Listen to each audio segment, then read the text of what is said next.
Web site United news کی report کے مطابق ریاست ٹیکساس سے تعلق رکھنے والا یہ شخص گزشتہ کچھ عرصے سے فحش ویب سائٹ کے ذریعے جسم فروش لڑکیوں کو مختلف ہوٹلوں میں بلوا رہا تھا۔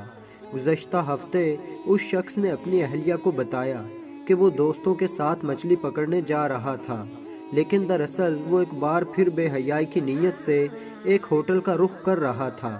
ہوٹل پہنچ کر اس نے معمول کے مطابق فحش ویب سائٹ سے رابطہ کیا اور ایک نئی 28 سالہ لڑکی کی تصویر دیکھ کر اسے ہوٹل بلوا لیا۔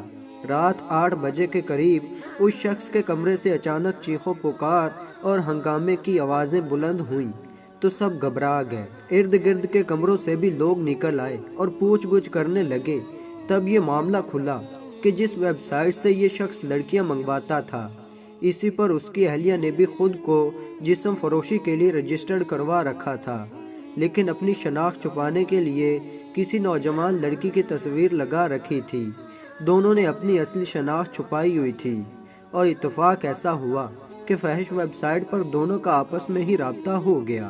تب ایک جانب تو خاتون اس بات پر آگ بگولا تھی کہ اس کا شوہر فحش ویب سائٹ سے لڑکیاں منگواتا تھا، تو دوسری جانب یہ شخص بھی اس بات پر آپے سے بہر ہو رہا تھا کہ اس کی اہلیہ چوری چھپے ویب سائٹ پر جسم فروشی کر رہی تھی۔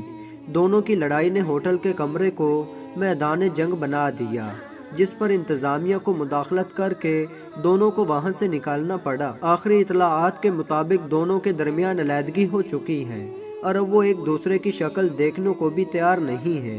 اس لیے اگر ہم کسی کی ماں، بہن، بیٹی کے ساتھ زیادتی یا فحاشی کریں گے تو کل کو ہماری ماں، بہن، بیٹی کے ساتھ بھی زیادتی یا فحاشی لازمی ہوگی۔ یہ دنیا مکافات عمل ہے، جیسی کرنی ویسی بھرنی۔ آج جو ہم دوسروں کی ماں، بہن، بیٹیوں کے ساتھ سلوک کریں گے، کل کو ہماری ماں، بہنوں، بیٹیوں کے ساتھ وہی سلوک ہوگا۔ اس لیے ہمیں چاہیے کہ ہم تمام عورتوں کی عزت کریں اور ان کو بری نگاہ سے نہ دیکھیں۔